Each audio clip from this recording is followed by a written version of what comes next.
Hi எல்லாருக்குமே வணக்கம். மீண்டும் ஒரு எச் சீரிஸ் நிகழ்ச்சியின் மூலமாக சந்திக்கிறதுல ரொம்ப ரொம்ப சந்தோஷம். வாரம் சூப்பரான ஹாலிவுட் திரைப்படங்களை, உலக சினிமாவை உங்களுக்காக வாரம் தந்து கொண்டிருக்கிறோம். ஸோ அந்த வரிசையில் இன்றைய நிகழ்ச்சியில் வந்து பார்த்தீங்கன்னா அண்மையில் வெளியான ஒரு சூப்பரான அனிமல் அட்டாக் திரைப்படத்தை பற்றி உங்களுக்கு தரலாம் அப்படின்னு இருக்கிறோம்.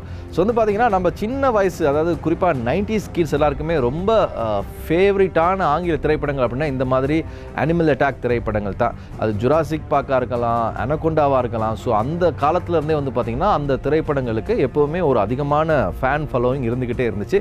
அதுக்கப்புறம் காலம் அப்படியே மாற இப்போல்லாம் அனிமல் அட்டாக் திரைப்படங்கள் அப்படின்னாலே 10ஓட 11 பார்க்கும் அளவுக்கு மாறிடுச்சு அப்படின்னு தான் சொல்லணும். ஏன்னா காட்ஸில்லா பார்ட் 1 வரும்பொழுதெல்லாம் நமக்கெல்லாம் அவ்வளோ பெரிய ஒரு அதிர்ச்சியை இல்லாட்டி வந்து பார்த்திங்கன்னா ஆச்சரித்து தந்த திரைப்படங்கள் அதெல்லாம்.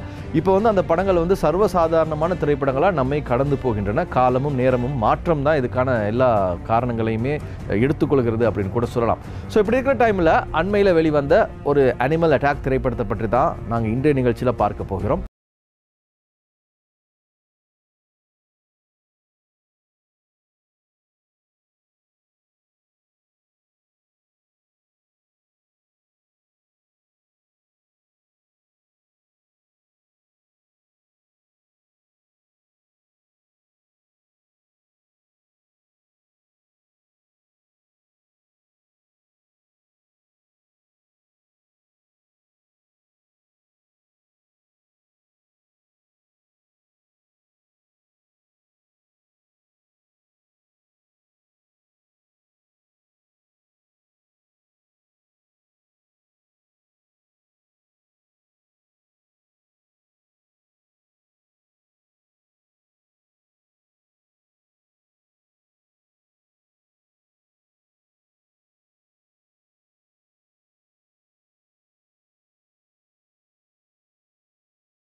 காட்சிகள் எடுக்கப்பட்டிருக்கின்றன. ஸோ அது எல்லாமே ரொம்ப சூப்பராக இந்த திரைப்படத்தில் ஒர்க் அவுட் ஆகியிருக்கு. ஆனால் இந்த மெக் 2 அப்படிங்கிற திரைப்படத்தில் தெரியாதனம்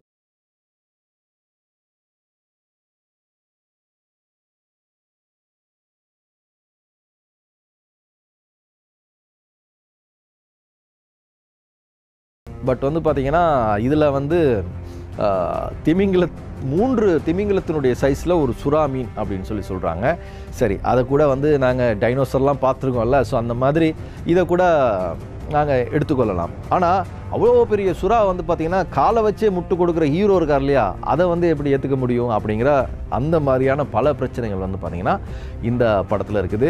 ஏன்னா ஹீரோ வந்து சாதாரண மனுஷனா இல்லாட்டி அக்வாமேனா அப்படின்னு யோசிக்கும் அளவுக்கு இருக்குது. ஏன்னா 5 மணித்தியாலம் கடலுக்கு இருக்க சொன்னாலும் வந்து பார்த்திங்கன்னா அவர் கேஷுவலாக இருந்து சண்டை போட்டுட்ருக்காரு. அதுக்கப்புறம் இந்த மாதிரி நிறைய லாஜிக்காக இல்லாத காட்சிகள் வந்து பார்த்திங்கன்னா இருக்குது. பட் ஒரு அனிமல் அட்டாக் திரைப்படத்தில் நீங்கள் லாஜிக்கெல்லாம் எதிர்பார்க்க முடியாது.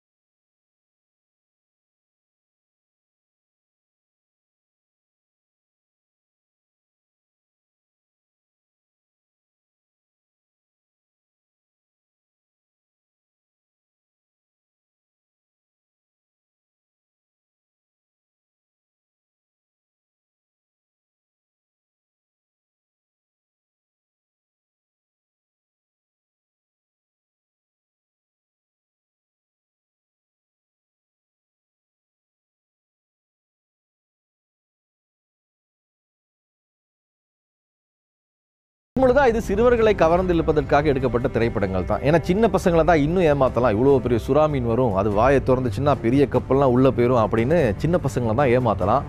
ஸோ அந்த சின்ன பசங்கள் இன்னும் இருக்காங்க இல்லையா, ஸோ அவங்க வளர்ந்து வளர்ந்து பெரிய ஆள் ஆகும் பொழுது தான் அவங்க வந்து அறிவு ஜீவிகளாக மாறி ஓப்பன்ஹைமர் மாதிரியான படங்களாத்தையும் பார்ப்பாங்க. ஸோ அதனால் சின்ன பசங்க ஃபேமிலியோடு போயிட்டு